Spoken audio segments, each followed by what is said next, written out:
Bienvenue dans ce nouveau live de la Fête de l'Aviation. La Fête de l'Aviation, cette année, un thème, l'aviation. Nos héros, ils sont présents, ils font évidemment l'aviation telle qu'on la connaît aujourd'hui, mais il y a également des héros passés qu'on aimerait mettre en lumière à l'occasion de cette Fête de l'Aviation. Et j'ai envie de dire une héroïne de l'aviation pour ce live. Il s'agit d'Adrienne Bolland. Alors, j'ai la chance aujourd'hui d'avoir Colline Berry, qui est la biographe officielle, on peut utiliser ce terme-là, de l'aviatrice Adrienne Bolland. Bonjour Colline. Bonjour, bonjour Jean-François Bourguin, bonjour à tous ceux qui vont fêter et qui vont participer à la fête de l'aviation et voir ce live. Alors Colline, biographe de Adrienne Bolland, ça signifie être biographe d'une personne d'exception dans l'aviation. Est-ce que vous pouvez nous la présenter pour les non-initiés?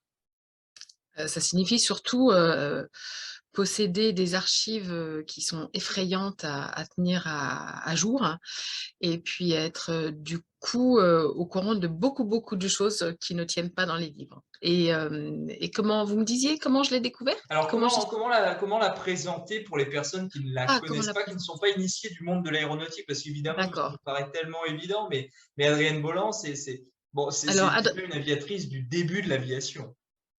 Alors non, je suis désolée de vous contredire dès le départ, mais Adrienne Bolland, c'est 1895-1975. Adrienne Bolland, c'est connaître Santos Dumont et voir le Concorde décoller et voir les hommes se poser sur la Lune. Adrienne Bolland, c'est 20 ans de voltige aérienne tous les week-ends en professionnel sans aucun sponsor, c'est-à-dire en se finançant, en s'autofinançant en totalité.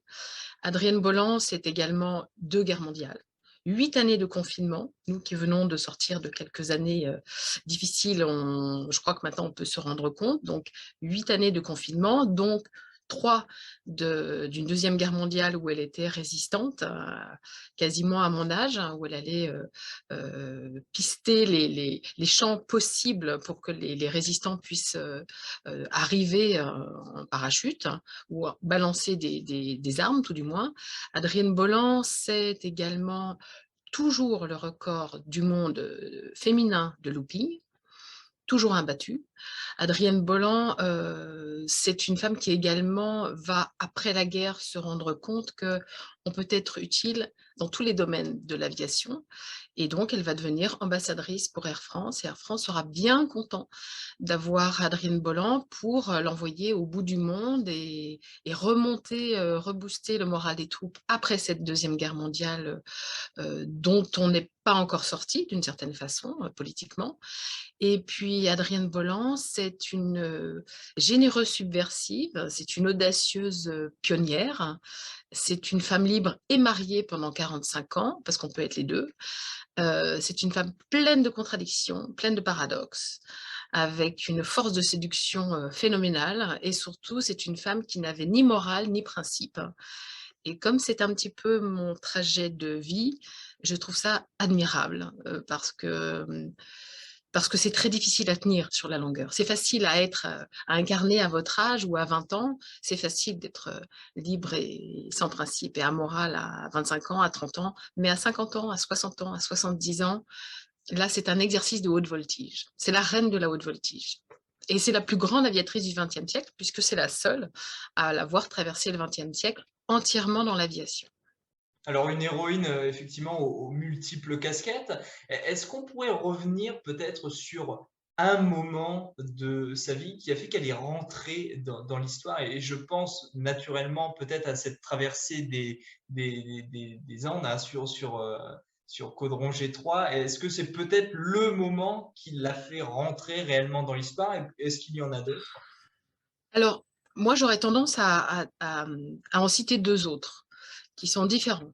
Le premier, c'est le fait qu'elle soit surtout, déjà, la première femme brevetée de l'après-guerre sur toute la planète. Mais ça, c'est un préambule. Mais je citerais plutôt le fait qu'elle soit la première femme au monde à être employée comme convoyeur d'avion et non pas comme pilote d'essai, comme j'ai pu le lire ou l'entendre. Non, non, non. René Caudron avait bien trop besoin de ce diamant-là pour promouvoir sa société. Donc, être la première femme au monde à convoyer des avions, c'est-à-dire à faire au quotidien le boulot le plus ingrat, le plus difficile, le plus dangereux qui soit, c'est-à-dire d'aller chercher des avions en mauvais état et de les ramener donc dans les ateliers.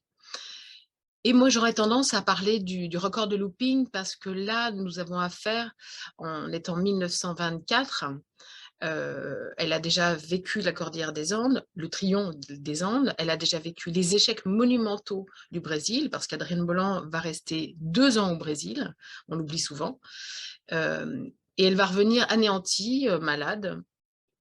Le hasard, ou comme disait Paul Valéry, la coïncidence a voulu qu'elle rencontre en revenant en France eh bien, l'homme de sa vie, qui va divorcer pour elle, qui était marié mais qui va tout larguer pour elle, qui était également un pilote et un homme du monde, un pilote et un parachutiste. Et donc cet homme va la métamorphoser, il va lui donner le courage de s'engager dans une voie qui est bien plus risquée encore que traverser la cordillère des Andes, c'est-à-dire ce record de looping. En 1921, Laura Bromwell, une Américaine qui faisait partie des forces armées de New York, aériennes, avait réalisé 199 boucles, d'affilée, bien sûr. On n'est pas dans une boucle, on se pose, une boucle, on se pose. Et donc, Adrienne Bolland va réaliser un premier record, mais français, de 98 boucles. Et ensuite, 6 mois plus tard, elle va réaliser les fameuses 212 boucles à la suite. Et ce qui est terrible, c'est que si elle avait été un homme, comme son meilleur ami Alfred Fronval, elle aurait peut-être fait comme Alfred Fronval. Je vous laisse aller sur Wikipédia et regarder Fronval, ce qu'il a fait. Mais enfin, il est allé à plus de 1000, lui. Et ça, elle aurait pu le faire, mais sauf qu'elle avait un C-27 Caudron avec un torpedo ouvert, elle avait un moteur pas puissant du tout, ce qui fait qu'en fait, au 212e tour, eh bien, c'est l'avion qui a abandonné, mais ce n'est pas Adrienne Bolland. Et ce qui est remarquable également, c'est qu'elle ne soit pas morte, parce que tout voltigeur vous le dira, faire une figure, c'est simple, mais sortir d'une figure, c'est relativement simple, mais sortir à cause de l'avion d'une figure, sans partir en vrille, c'est quelque chose de très compliqué, ou sans carrément s'accraser, c'est carrément un miracle. Donc pour moi, c'est cette survivance. Aujourd'hui, on parlerait de résilience, mais là, on parle de technique, parce que l'aviation, c'est avant tout la technique et le talent du pilotage, du pilotage du pilote.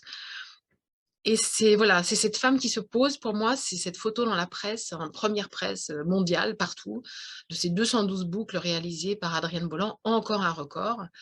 Et elle qui dit aux journalistes, mais bon sang de saloperie d'avion, allez, j'y retourne. Et oui, mais quelqu'un lui dit, oui, mais il faudra recommencer à zéro. Bon, bah alors non, je laisse tomber. Surtout qu'après, il y a le numéro 13. Et ce numéro 13, elle va le fuir toute sa vie, puisqu'Adrienne Bolland est la seule pilote au monde à avoir le brevet 12 bis. Donc, ce Alors, numéro 212, il est vraiment marquant.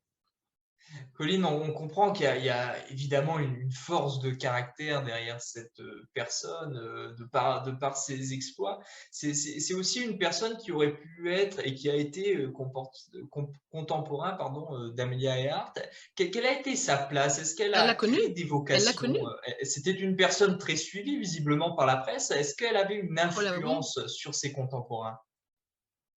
Oh là oui, mais Amélia, elle l'a bien connue. Elle les a, en fait, toutes les Françaises, soit elle les a formées, c'est-à-dire qu'on va citer Maryse Bastier, Marie Zils, Hélène Boucher, dont elle était marraine de baptême de l'air d'ailleurs à Mont-de-Marsan, bien sûr Léna Bernstein qui a été totalement oubliée. Elle les a toutes connues, toutes. Toutes, puisque c'était la première, elle a fait changer la loi de la Fédération aéronautique internationale, parce que les femmes n'avaient pas le droit de piloter, comment dire, de piloter les avions de transport public, par exemple, pour transporter des passagers. Donc ça a fait changer la loi. C'est grâce à Adrienne Bolland que les femmes ont pu faire ce qu'elles ont fait jusqu'en 1940.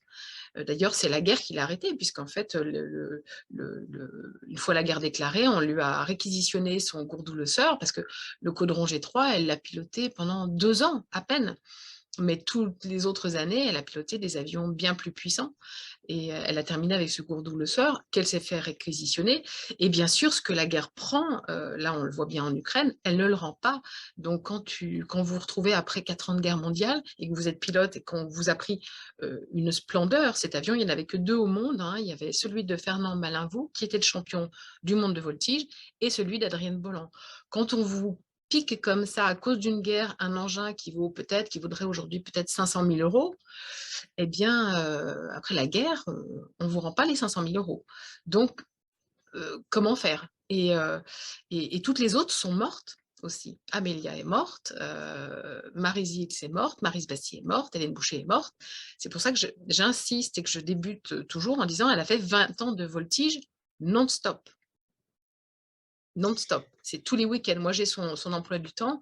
C'est pas, elle s'arrêtait de décembre à mars. Voilà, on va dire.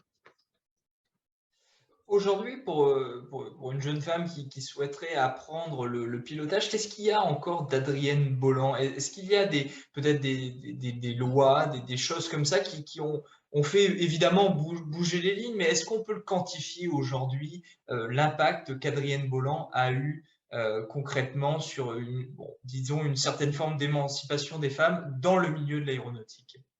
Eh bien, la voltige. Parce que c'est la seule. Les autres ont toutes fait regarder le trajet de vie des autres. Elles ont fait des records de distance, de vitesse. Adrienne Bolland est la seule à avoir fait uniquement de la voltige. Elle gagnait sa vie en voltigeant. Donc, elle nous laisse un héritage, tribute, hein, comme disent très bien, un tribut, c'est-à-dire que nous sommes tributaires d'une femme, mais les hommes également, hein, parce qu'elle a fait, elle n'était pas du tout, comment dire, elle avait beaucoup de camarades, elle disait, ses amis étaient autant des Alfred Fonval que des Lucien Boussoutreau, que des Marcel Doré, des Troyat, Syntex, évidemment Jean Mermoz. Enfin, voilà, c'est grâce à elle que Jean Mermoz et Syntex vont pouvoir avoir les accréditations de l'aéropostale en Amérique du Sud. C'est parce qu'à chaque fois qu'elle passe, elle laissait un souvenir inoubliable. C'est une femme, enfin, moi j'ai des vidéos, j'ai son interview, c'est pour ça que j'ai fait une web-série de 25 épisodes sur YouTube, c'est pour faire comprendre que c'est un trésor national, une femme comme ça. Il y en a qu'une dans l'humanité. Il n'y en a même pas une par siècle, surtout dans cette technique-là. Et en plus, elle était généreuse, elle était marrante. Son meilleur ami s'appelait Pierre Dac, donc elle avait un humour à couper au couteau. Elle se prenait pas au sérieux, elle avait un charme fou, elle était très élégante. Elle était le contraire de ce qu'on imagine quand on voit une femme aviatrice à cette époque-là. Mais elle n'était pas aimée parce qu'elle était très jalousée et que malheureusement, il y a des idiots partout. Donc, dès que vous êtes un peu meilleur que les autres, il y a toujours cet esprit de compétition, alors qu'elle ne l'avait pas du tout. C'était pas... Quand on meurt, on est tous égaux. Voilà, et c'était une vraie généreuse et puis une vraie consciente de beaucoup de choses, de la biodiversité, de la beauté, de l'importance d'éduquer les enfants et de leur ouvrir les yeux sans les frustrer, sans les blaser, sans leur transmettre nos peines et nos échecs. Enfin, elle avait un grand sens de la force morale. C'était une femme super. Bon, vous aurez compris que j'aime beaucoup Adrienne Bolland. Colline, le temps nous est compté. Merci beaucoup pour ces informations. Évidemment, pour les personnes qui veulent en savoir un petit peu plus, il y a cette série de 25 Oui, épisodes. Est-ce que tu peux nous en dire peut-être juste, allez, un mot avant qu'on se quitte? un mot. Alors, il y a deux Un mot. choses. Si vous ne voulez pas voir 25 épisodes, parce que c'est long, 25 épisodes, mais d'abord, vous n'êtes pas obligé de me regarder. Vous ne me verrez pas. Vous ne verrez que mes archives de travail et mes mains. Et je vous raconte sa vie chronologiquement. Vous pourrez choisir vos années. Et puis, il y a eu une très bonne émission. J'ai très bonne parce qu'on s'est bien amusé pendant 3 heures sur Nurea TV, sur YouTube, où j'ai raconté, alors là, toute sa vie au grand galop, parce que avec elle, on est dans un TGV. Voilà. Et puis, il y a des livres, si vous voulez, des archives. Voilà, forcément, il y a des livres, son emploi du temps en images, il y a des livres non illustrés, illustrés. Maintenant, il y a pas mal de choses, mais sérieuses. C'est-à-dire que j'ai fait une enquête, j'ai tout remis en cause, tout mis en doute, et j'ai bien fait parce qu'il y a quasiment que des erreurs dans la presse, en fait. Donc, Mais ceci explique cela quand je développe son histoire. Voilà, quelques mots. Merci Colline. Et Merci à puis, vous. voilà, restez connectés pour d'autres lives autour de la fête de l'aviation. À bientôt.